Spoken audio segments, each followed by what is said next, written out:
Hello everyone, hope you all are doing well. So, let's start the class. So, in today's class, I will tell you how we can present our multimedia lesson. So, first, you have to make a PPT like this. I am showing you my slide one by one.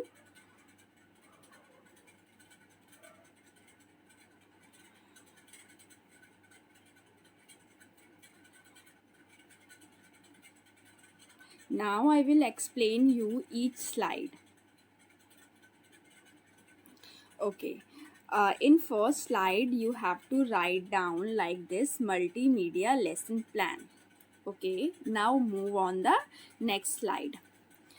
On next slide, you have to write down your name of the pupil teacher, Mamta Kumari, and next point you have to write down your school, जहाँ पे आप अपनी training के लिए गए थे. तो name of the school Kamal public school, class 8th, subject social studies, and topic resources. Now move on the third slide. On third slide, you have to write down general objectives. General objective में जो आप subject पढ़ा रहे हो उससे related आपको लिखना है, और सब्जेक्ट को पढ़ाने के बाद बच्चों के अंदर क्या स्किल्स डेवलप होंगी.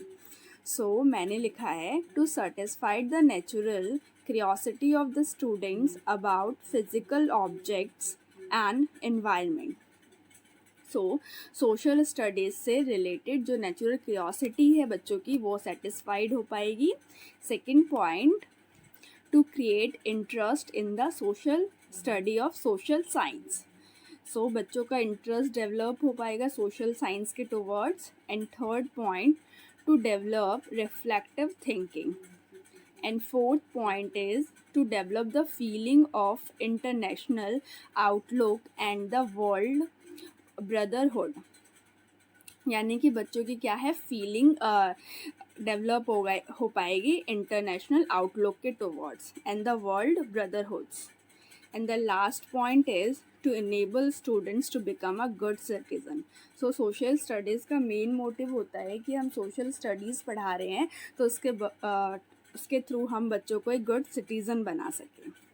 Now move on the fourth slide. So fourth slide में आपको स्पेसिफिक ऑब्जेक्टिव लिखना है. तो स्पेसिफिक ऑब्जेक्टिव में हम जो आज हम टॉपिक पढ़ाने वाले हैं उस टॉपिक को पढ़ा के बच्चों के अंदर क्या पर्टिकुलर स्किल्स डेवलप होगी हम बेसिकली उसके बारे में लिखेंगे. सो यहाँ मैंने लिखा है student will be able to, और फिर मैंने नॉलेज में लिखा है टू डिफाइन रिसोर्सेज. तो जो हम सब्जेक्ट टॉपिक जो आज पढ़ाने वाले हैं उसके थ्रू बच्चों को रिसोर्सेज डिफाइन करना आएगा. सेकेंड पॉइंट लिखा है to explain the type of resources, यानी कि इसके थ्रू बच्चों को एक्सप्लेन करना आएगा द टाइप ऑफ रिसोर्सेज, यानी कि रिसोर्सेज कितने टाइप के होते हैं. एंड अंडरस्टैंडिंग में मैंने लिखा है to classify different type of resources, यानी कि कितने टाइप के रिसोर्सेज होते हैं बच्चे इसको डिफ्रेंशिएट कर पाएंगे. उसके बाद मैंने सेकेंड पॉइंट पे लिखा है टू रिकॉग्नाइज डिफरेंट रिसोर्सेज, यानी कि किस किस टाइप के रिसोर्सेज हैं इसको बच्चे रिकॉग्नाइज कर पाएंगे. एंड एप्लीकेशन में लिखा है to identify various resources in their daily life, यानी कि नॉलेज में हम ये लिखेंगे इसके थ्रू बच्चों के अंदर क्या नॉलेज आएंगी, अंडरस्टैंडिंग में बच्चों को क्या समझ इसके थ्रू आएगी जो भी हम पर्टिकुलर टॉपिक पढ़ा रहे हैं. एंड एप्लीकेशन में उस पर्टिकुलर टॉपिक के थ्रू बच्चों के अंदर क्या उसे अपनी डेली लाइफ में कैसे उस चीज़ को अप्लाई कर पाएंगे. Now move on the fifth slide. Teaching ads and method. Teaching ads में हम लिखेंगे जो भी आज की हम प्रेजेंटेशन दे रहे हैं वो किसके थ्रू दे रहे हैं. तो यहाँ पे मैंने chalk, duster, pointer and black board लिखा है. ओके. मेथड, आज जो हम अपना लेक्चर डिलीवर कर रहे हैं उस लेक्चर में हम कौन सा मेथड यूज़ करेंगे इसके बारे में हमें बताना है. तो मैंने यहाँ पे लिखा है lecture method and demonstrative method. Lecture method में हम बच्चों को जो भी पर्टिकुलर टॉपिक है उसके बारे में हम पहले उसकी रीडिंग करके फिर उसको एक्सप्लेन करेंगे। एंड जो लास्ट सेकंड मेथड है, यहाँ पे हम उससे रिलेटेड बच्चों को कैसे क्लास के बाहर जाके उन सब चीज़ों को दिखा सकते हैं, इसके बारे में हम उन्हें बताएंगे। Now move on the 6th slide. अब जब हम अपनी पीपीटी को प्रेजेंट कर रहे होंगे तो we don't have to read out general objective and specific objective. हमें अपनी क्लास जो है डायरेक्ट प्रीवियस नॉलेज से स्टार्ट करनी है। तो हम प्रीवियस नॉलेज में पहले बच्चों से कुछ क्वेश्चंस पूछेंगे, जिसके थ्रू क्या है वो क्लास में इंटरेस्ट लेंगे और हम चेक करेंगे कि बच्चों को इससे पहले हमारे टॉपिक से रिलेटेड क्या क्या नॉलेज है। सो मैं स्टार्ट करती हूँ। स्टूडेंट से मैं सबसे पहले पूछूंगी, okay student, tell me what is the basic need of human being. तो सपोज हम मानते हैं बच्चे हमें आंसर देंगे फूड, शेल्टर, क्लोथ्स एक्सेट्रा, और इसके अलावा भी वो कुछ भी जो भी वो अपनी डेली लाइफ में जो भी उनकी नीड्स है वो उसके बारे में बता सकते हैं। अब हम कुछ और क्वेश्चंस पूछेंगे उनसे। Beside all these basic needs can you name few needs. तो बच्चे सपोज इसमें आंसर कर सकते हैं electricity, vehicle, water and etcetera. Okay, हम क्लास को थोड़ा और इंटरेस्टिंग बनाने के लिए कुछ और क्वेश्चंस पूछ सकते हैं। What is the need of vehicle in our life. So students answer दे सकते हैं we can go from one place to another. Okay, last में हमें अपने पीपीटी और लेसन प्लान को कुछ इस तरीके से बनाना है ताकि हम उनके सामने कुछ ऐसे क्वेश्चंस पूछे जो उनके लिए प्रॉब्लमेटिक हो, जिसका आंसर उन्हें देने में थोड़ा सा डिफ़िकल्टी हो। So students, what is all the things called. So इसका आंसर क्या है, क्लास से हमें नो रिस्पॉन्स आएगा। सो जब हम देखेंगे बच्चे इसका आंसर नहीं बता पा रहे हैं तो हम अपनी क्लास को इसी का आंसर देने के लिए, इस पूरे पर्टिकुलर को टॉपिक को इंक्लूड करने के लिए हम अपनी क्लास को स्टार्ट करते हैं। So announcement of the topic. So student, today we will study resources. So यहाँ से हमारी प्रेजेंटेशन स्टार्ट होगी। So, okay, now class, tell me what do you understand by resources? Can anyone tell me what do you mean by resources? Okay, I will tell you what is the meaning of resources. Anything that can be used or satisfied a need is called resource. यानी कि हम अपनी daily life में जो भी चीज़ों को use करते हैं अपनी नीड को सेटिस्फाइड करने के लिए, that is called resources. Okay, now can anyone tell me the examples of resources. Resources के क्या एग्जांपल्स हो सकते हैं। यस, हम अपनी नीड्स को सेटिस्फाइड करने के लिए क्या करते हैं, वाटर पीते हैं, इलेक्ट्रिसिटी यूज़ करते हैं, बुक्स यूज़ कर सकते हैं, क्लोथ्स यूज़ करते हैं। So these are the example of resources. And मैंने यहाँ पे भी कुछ एग्जाम्पल्स लिखे हैं। Example, the water we drink when we are thirsty, the electricity we use in our house and the text book we use to study, all are resources. Okay, here हमने समझ लिया कि रिसोर्सेज क्या है, resources को हम कैसे define कर सकते हैं। Now move on the next slide.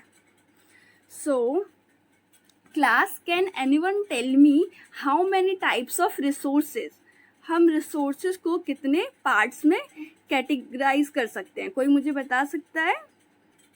Okay, तो हम यहाँ पे क्या देखते हैं, हम रिसोर्सेज को जो है 3 टाइप्स में क्लासीफाई करते हैं। Resources are classified into natural resources, human made resources and human resources.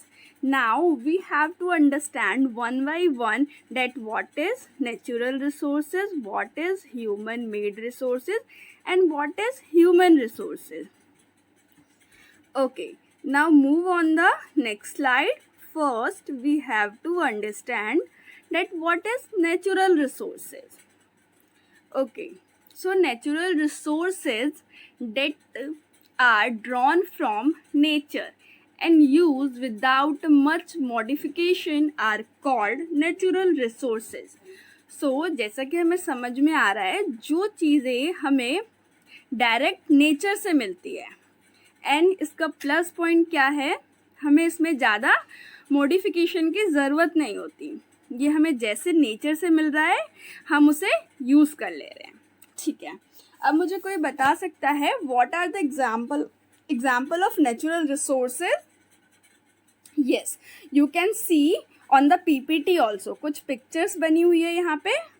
Yes, the air we breathe, the water in our rivers and lakes, the soils and minerals. These are the example of natural resources. Yes, तो hope आप सब natural resources तो समझ गए होंगे कि natural resources को कैसे define करते हैं and इसके examples कौन से हैं.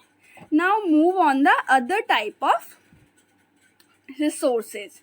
So the next example, the next type of resources is human made resources. Okay, so first we have to understand that what is human made resources. Okay, people use natural resources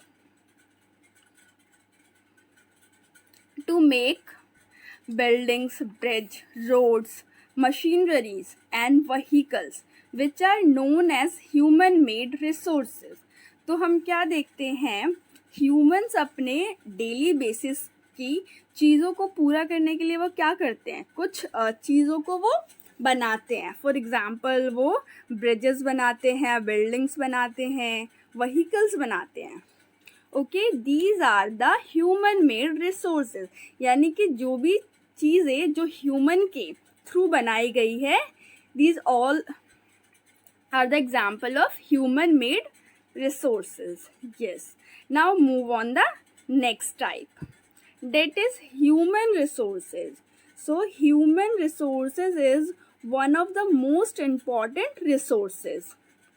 Okay, now we need to understand that what is human resources.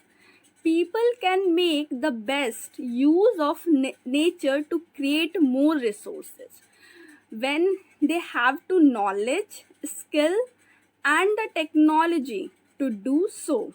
That's why people are human resources. तो हम यहाँ पे क्या देखते हैं, human जो अपने skills, technology के बेसिस पे जो भी चीज़ें क्रिएट कर रही है वो सारी क्या हो जाएंगी, ह्यूमन रिसोर्सेज. यानी कि हम सब भी एक बहुत इम्पॉर्टेंट पार्ट है हम रिसोर्सेज का, क्योंकि जो भी चीज़ें हम यूज़ कर रहे हैं वो किसके थ्रू बनाई गई है, हमारे थ्रू बनाई गई है. इसीलिए we are the example of human resources. Okay, now move on the next slide. So the quick recapitulation of the chapter is, now I am asking you few questions. Okay, you have to answer these questions. Resources that are drawn from nature and used without much modification are called. तो जो resources हमें direct nature से मिलती है और हम उससे ज़्यादा मॉडिफिकेशन भी नहीं करना पड़ता, उसे हम क्या कहते हैं, क्या कहते हैं उसे हम, natural resources. Now answer the second point, anything that can be use to satisfy the need is resources. जो भी हम अपने नीड्स को सेटिस्फाई करने के लिए यूज करते हैं उसे हम क्या कहते हैं, resources. Yes, now move on the next question. Give 2 example of human made resources. तो यहाँ पे आपको 2 एग्जाम्पल देने हैं ह्यूमन मेड रिसोर्सेज के. So first example is bridge, जो कि ह्यूमन ने बनाया है, और दूसरे एग्जाम्पल्स क्या हो सकते हैं, road, highway, vehicles. There are so many examples of human made resources. Now next question is, give 2 example of natural resources.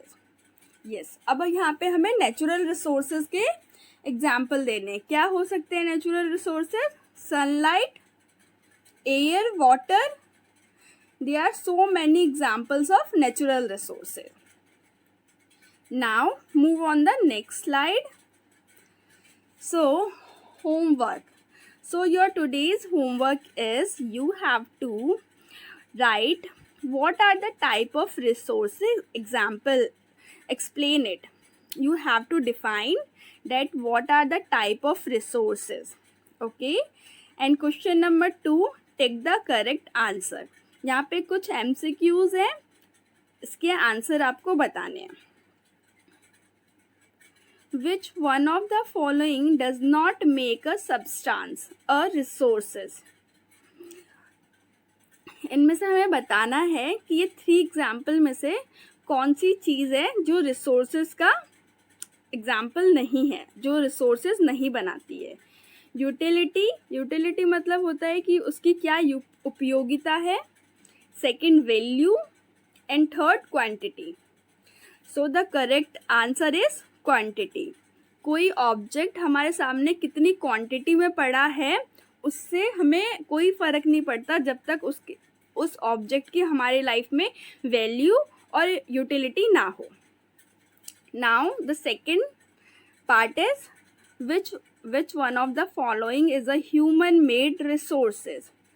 So medicine to treat cancer, spring water, tropical forest. तो इनमें से human made resources कौन सा है हमें बताना है. Spring water हम क्या देखते हैं, वो नेचर में पहले से है, उसमें ह्यूमन ने कुछ नहीं करा है. एंड ट्रॉपिकल फॉरेस्ट भी क्या है, वो बाय नेचर है. तो इसका करेक्ट आंसर क्या होगा, मेडिसिन टू ट्रीट कैंसर. यानी कि पर जो हम कैंसर के पेशेंट के लिए जो मेडिसिन यूज़ करते हैं वो बाय नेचर नहीं मिला है, उसे ह्यूमन ने अपने स्किल्स और टेक्नोलॉजी से उसे बनाया है. Okay, the third part is complete the statement. Non renewable resources are. तो first we have to understand that what is non renewable resources. तो फर्स्ट, नॉन रिन्यूएबल रिसोर्सेज क्या होते हैं, वो रिसोर्सेज जो नेचर में क्या है, बहुत लिमिटेड स्टॉक में है. अगर उसे हम बहुत बिना सेंसिटिविटी के उसे यूज़ करेंगे तो क्या होगा, एक पर्टिकुलर टाइम पीरियड में आके वो क्या है, वो ख़त्म हो जाएगा. तो हमें बहुत दिमाग के साथ उसे यूज़ करना है और उसे वेस्ट नहीं करना है. तो those which have limited stock made by human beings, and third, derived from non-living thing. So the correct answer is those which have limited stock. तो ऐसे हम अपने मल्टीमीडिया की प्रेजेंटेशन अपनी क्लास में दे सकते हैं. होप